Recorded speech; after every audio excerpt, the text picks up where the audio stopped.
We're here today to talk about our baby girl. Her name is Evangeline, and she was born 2 months ago yesterday.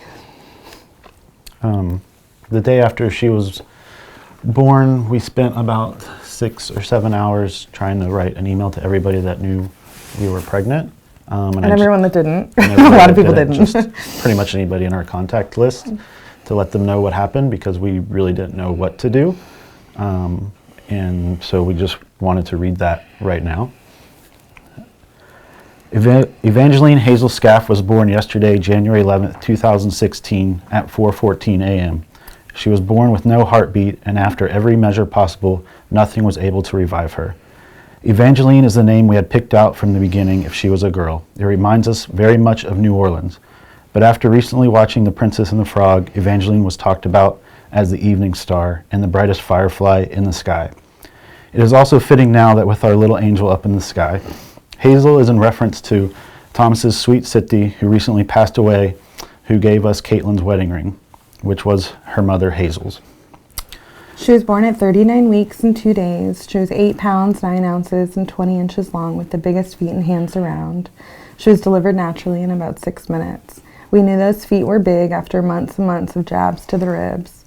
She loved bagels and Reubens and Rice Krispie treats. She loved foot rubs that put her in a state of bliss each day by her dad, and she did so much good for the world as she went to work with her mom every day. Being that this was our 4th pregnancy, this little person was so loved, but kept us in a state of fear and anxiety for the entire time. Some of you probably didn't even know we were pregnant. Please know this wasn't intentional. We were just really scared. We never used the P word or the B word, and didn't tell most people until the last month or so, when it was glaringly obvious that Kate wasn't just eating too many bagels. It makes us so sad that we did not honor her and celebrate her life with our friends and family the entire time we had her. But we did what we needed to do to survive, and we were so excited to celebrate her arrival yesterday. She spent her birthday in our arms, and we had photos taken by the organization Now I Lay Me Down to Sleep. She was baptized in the hospital, and we said a few prayers. Her grandmoms both got to meet her, and she was so very loved. Thank you so much for loving us and our baby girl. We love her so much and are so thankful to have so many people on our side.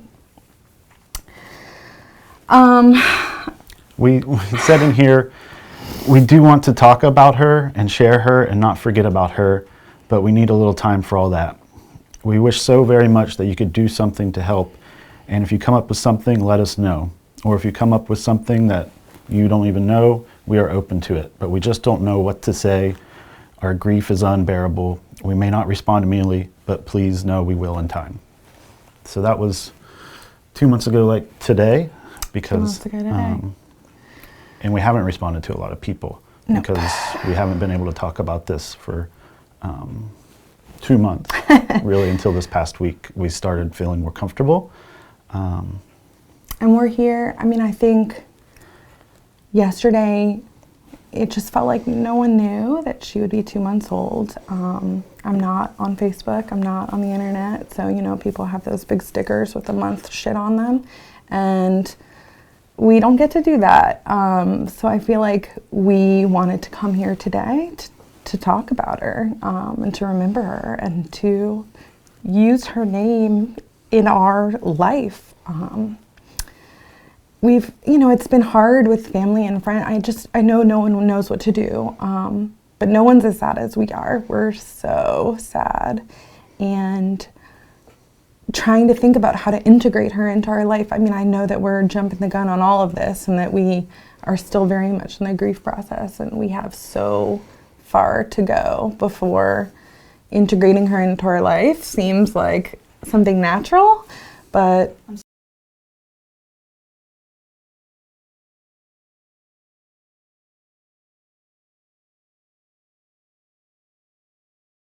Yeah, we wrote that 2 months ago today, pretty much. It took us about 6 to 7 hours to come up with what to say. We really didn't know what to do. We just knew people would start reaching out to us based on how far along we were in the pregnancy, and we wanted to let them know before we started getting stupid messages about our baby. I don't even know what I was saying. I'm sorry. So whatever you want What to say. are we saying? Um, Just that it's, I don't know, I guess just that it's been really hard. We haven't really known what to say. We haven't really known how to talk to people.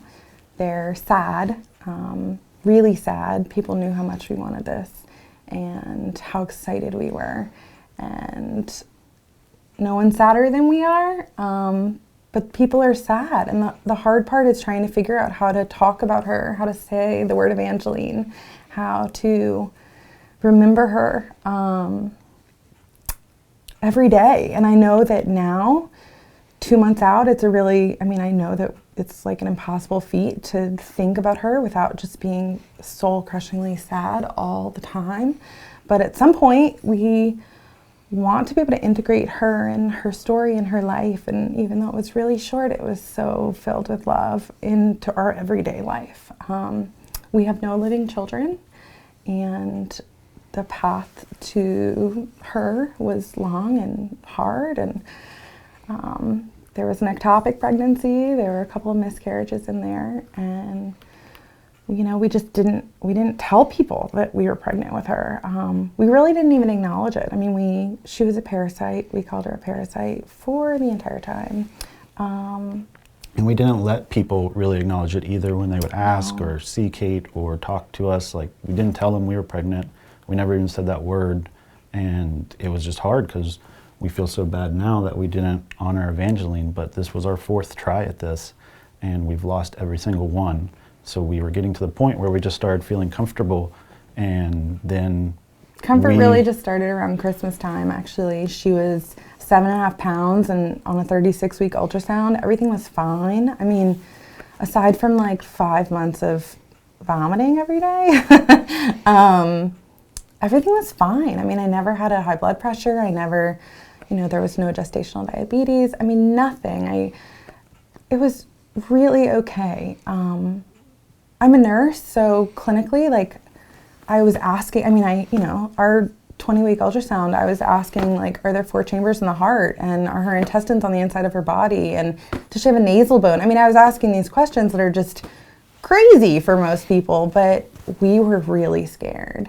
And every time we felt her move, it was just, I kept saying, can we just take her now? We know she's alive. We know she's alive. We didn't have a shower. We had a pack and play that was like a travel pack and play, so it was like really tiny, and a car seat, and that was it. And then we had a box of hand-me-downs from Thomas's sister and a friend of mine. A couple of Kate's friends, and we never bought her anything. We didn't know she was a she. Otherwise, I probably would have been tempted to buy her some glittery stuff. I don't know, but we never bought her anything. We didn't let her moms buy her anything. Thinking about it now, it breaks my heart that we never bought her anything. But we just couldn't. We were so scared. And around Christmas time, we really started getting excited, and it was going to be real, and she was going to be here. The day before she was born, I'm sure people say this, but I peed my pants pretty much every day, like the whole last month. And, I didn't know at that point, like maybe my water broke. I don't know. I've never done this before.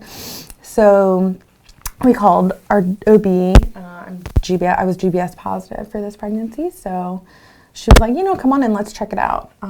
We went in, we spent pretty much all day on the monitor. She was fine. All her tracings were fine. we could feel her. Her heartbeat was great. Yeah, and I was fine. And my water hadn't broken. They did an exam, and I was 1 centimeter and -4, so she was still really high up there. And it was going to be a little while before she came into the world. So we went home, and I had some weird kind of cramping. They told me that was normal. It would might be a side effect from a vaginal exam. Around 10:30, I started having contractions. I wasn't sure if they were real or not that night.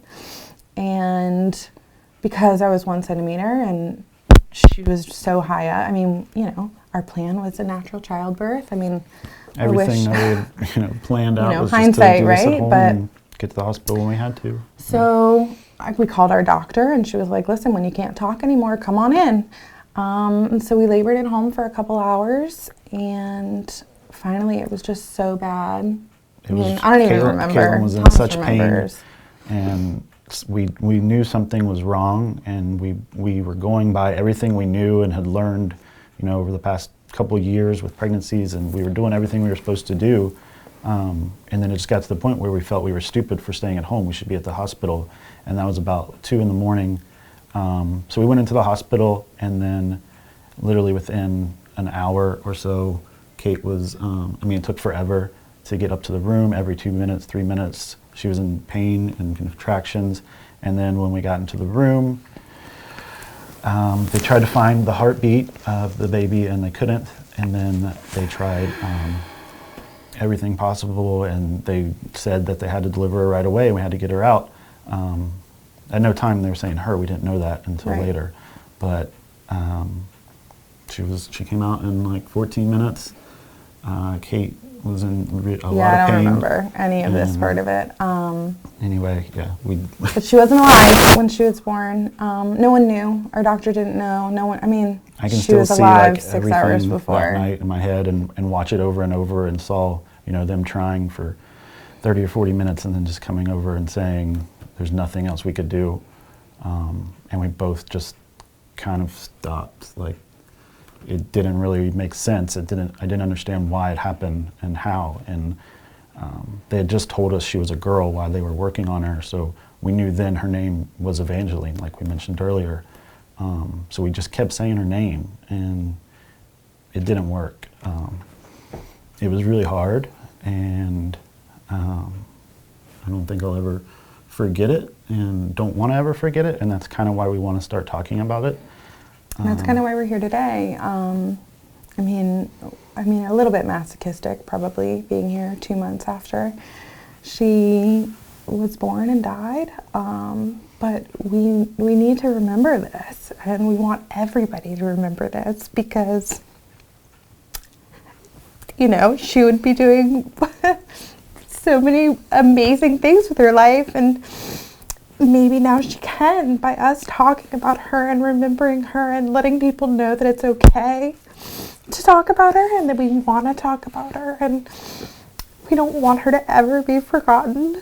I know these are all like lofty feats, because we're never going to forget about her. And right now we have a whole bunch of other things to deal with, and the cycle of just grief and pain and anger and sadness, and every emotion there is. But we've got a long way to go. People keep saying, she'll live on in your life, and you can honor her with your life, and I appreciate all of that, and I can't wait to get to the point where that's how I feel when I wake up in the morning, instead of just gut-wrenched that our baby's not alive.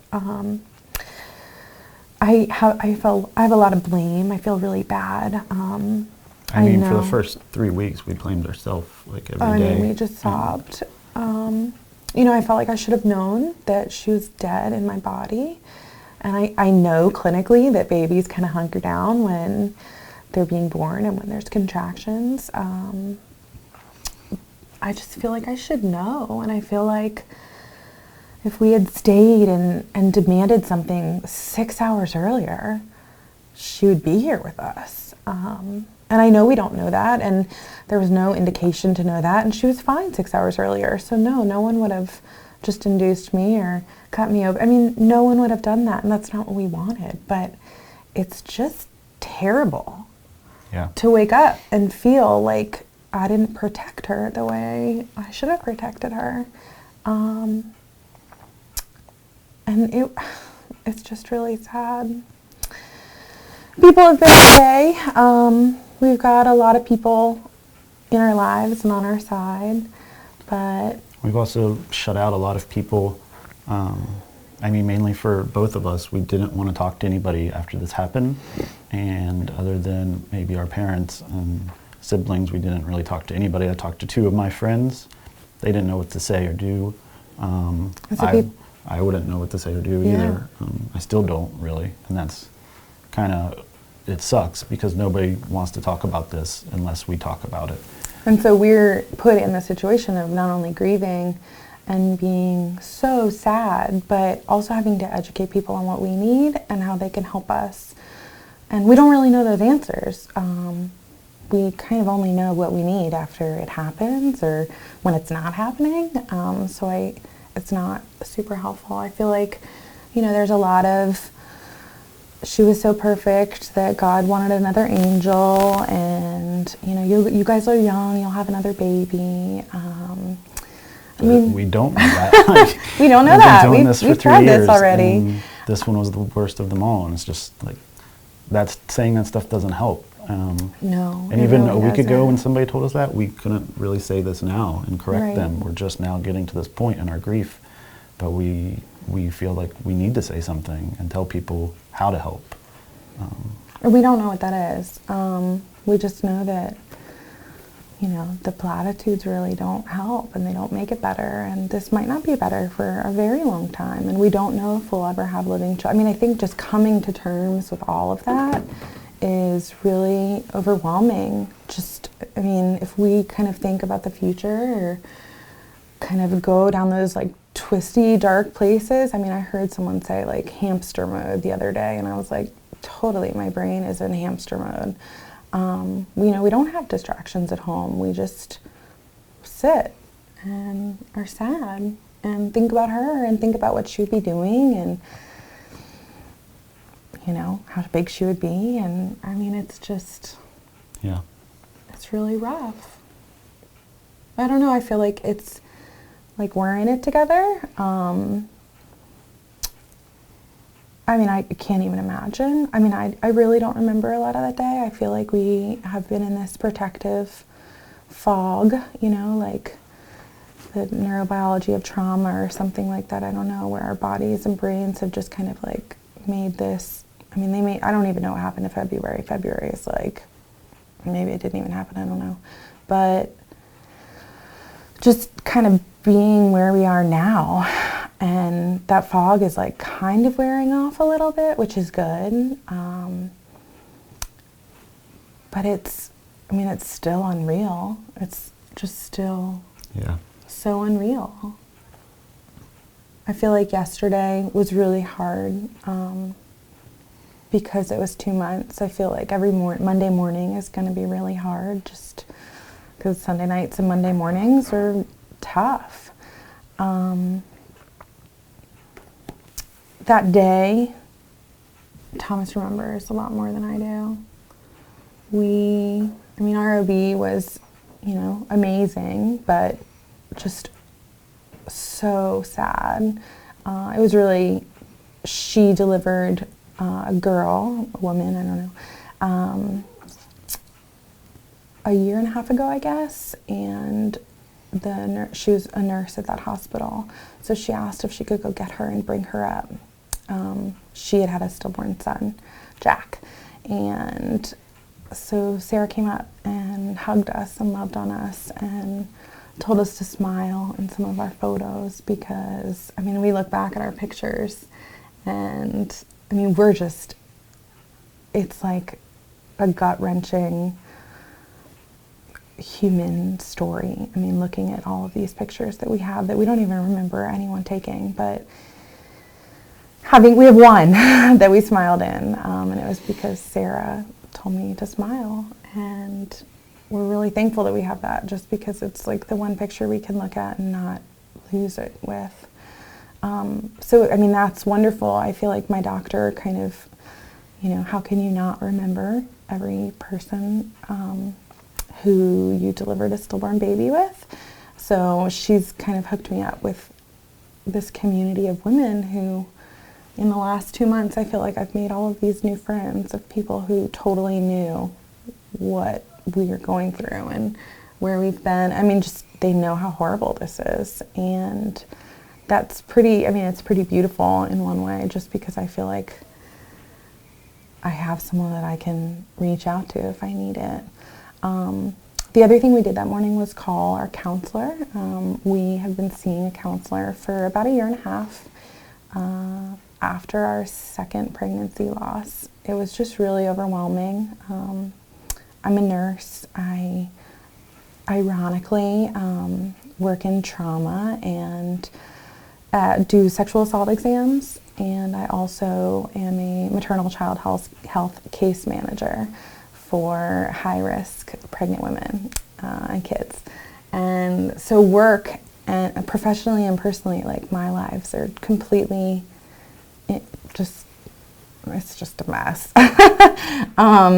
So our counselor has been amazing, and I mean, my husband's amazing for going with me and wanting to hear what is going on, and I feel like that's why we're able to be here. I mean, to do anything, but Yeah, I mean, what she's kind of trying to say is, like, as a guy, I don't know what to say all the time, and I feel that guys don't talk about this. You know, it's not a normal thing to talk about. I wouldn't want to talk about it with somebody else, but if it didn't happen to me, so just going to, like she said, the therapist for the past 2 years has helped in me being strong in this relationship and for us, because a lot of times this doesn't end well for the people's relationship. And I don't really know, you know, if I can say one thing to other guys out there that's happened to, like, it's okay to feel the way you feel. It just sucks. the sucks. Yeah, so I mean, I feel like we have put ourselves, even, you know, I just don't even know where the time has gone, but the fact that 2 months out, we have people that we've surrounded ourselves with to, like, help us survive. I don't know that we like surviving right now. I hope at some point we are happy. I can't imagine that. I don't know how people are happy after their baby dies. Yeah. I don't know, but I want to be happy, and I want to remember her and be happy, and I want to do amazing things and pretend like she was with me every part of it. I just don't know. And what people say, like, oh, it'll be okay. I mean, we just don't know that. And I know that we will find a way to deal with this and integrate this and live, but you know, we just don't know what that looks like. And it's really hard being patient when you were patient for 39 weeks and 2 days, and you had, like, this big, gorgeous creature. I mean, she was just the most, like, edible thing I've ever seen. And the fact that she's not here right now is pretty terrible. Yeah. So,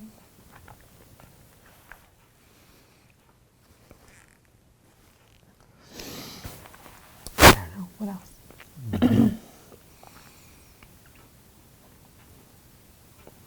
Thank you. You're welcome. Thank you. Thank you guys for doing this. Yeah, thank you. I just hope that it, I mean, I just feel like, you know, pregnant people don't want to talk to us. People with babies don't want to talk to us. You know, we're, like, at that age where everyone's having babies and pregnant and has little kids, and, you know, we don't really know a lot of couples with no children, let alone couples who have gone through this and experienced this. Yeah, I don't know where I was going with that. I think that was the whole point of Right. doing this, was just that we told people we didn't want to talk about it because we couldn't for so long, and now seeing how this has affected our friends and family, we want to talk about it but don't know the best way how. And when we have, we felt better, but that just came recently. And it's, I mean, I don't think we expect it to not be awkward for a while. It's pretty awkward, because everyone kind of knows what happens, and the first time we do anything, it's like ripping off a Band-Aid and, like, just gouging into this horrible scab. I mean, it's awful. I'm hoping that, like, after we have a couple more firsts, I don't know. We were supposed to go to a wedding last weekend in New Orleans, which is where we used to live, and it is definitely our happy place. And we were going to have a 2-month-old, And so my mom was going to come, and the wedding was at the zoo, and it's just a really beautiful place. And so my mom was going to have the baby, and, you know, we just couldn't do it. We couldn't go. I mean, we just, all of these things that we'd wanted and wished for and planned, and, you know, I mean, I think we're not lucky. It sounds so bad to say lucky, but because we didn't have things for her, it's not like we have the room that we had to go home to and have we didn't have a crib, we didn't have clothes, we didn't have any of that stuff. And I just feel terrible for not letting people celebrate that entire time that we had her, and not letting us celebrate that entire time that we had her. I mean, we only told our grandparents, you know, a couple weeks before she was born. We just never talked about it, and that was only because we could like show them a belly. We just never said those words. The regrets are huge. We don't regret that day we spent from 4 a.m. till 7 o'clock at night with her, and hugged her and loved her and kissed her, and it was Thomas's first diaper change, and, you know, I don't know. I don't even know if he'd ever held a baby. I don't know. I mean, we just didn't let her go. And part of me doesn't even remember what that day felt like. And yeah, I've tried to remind her of some stuff from that day, but it's just so hard because we have the pictures, and then I think about that day and I can remember every minute of it pretty much. And it brings back a lot of intense feelings, but it's hard because sometimes she'll say that she doesn't remember, and all I can do is not forget, like holding Evangeline and the way it felt and how much love I had for her, and still do. And still do. I don't know. Yeah. So I don't know. I mean, I've watched some of your videos, and you know, there's people 4, 5, 10 years kind of down this path, this horrible path that we're on right now. And, you know, it's still the first thing that they think of every morning. And that scares me a little bit. I mean, it's really beautiful, and I can't imagine her not being the first thing I think of every morning, but just, fuck. I just don't know. I don't know how we're going to do this. And we need people so badly, but it just seems like no one knows what to do. And we don't know how to help them know what to do.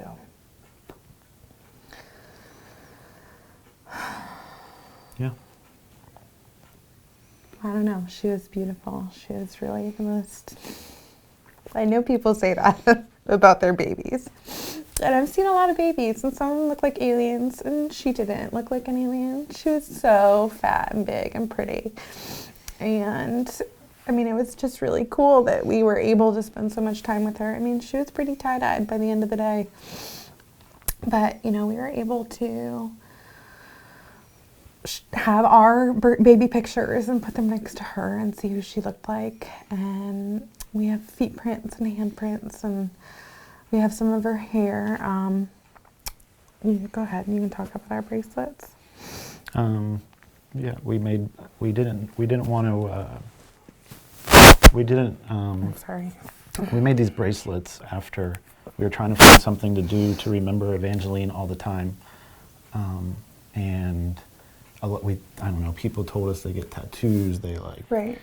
carry around some of their baby, like ash or something if it was cremated with them, and just all these different things, and we didn't know what to do, and we were thinking about it, and we didn't want it to be, you know, kind of her name like huge or something, but They're for us. these are just, yeah, mainly for us, but we took a little bit of Evangeline's hair and sent it to a friend of ours who makes leather items, and she epoxied it inside 2 pieces of leather, and we both have one. Yeah, and they have a little E on the outside. And an E for Evangeline. The inside has her birth date and her name, but it makes us feel like she's with us everywhere. Yeah, and it's, I mean, I feel like I got a lot of don't get me wrong, we have really incredible people in our lives, and we just were showered with, people just spoiled us so much after she was born and died. And I got a lot of really beautiful initial jewelry that I have, and we wanted to do something for both of us that we could both have and both wear and both think about her. And so a couple kind of astute people that we've been around, it's the first thing they've noticed, and they've asked about it, and it's just really beautiful. Yeah, it makes us happy. It does make us, But people, it just makes us really happy to think about it, and I hope that those happy moments come more than these horrible, sad ones. I don't know. We know grief and sadness and loss, and we've done this before, and we've been sad before, and we've picked up before and gone back to work, and now it's just 100 times worse. I don't know. I don't know how we're going to do it again.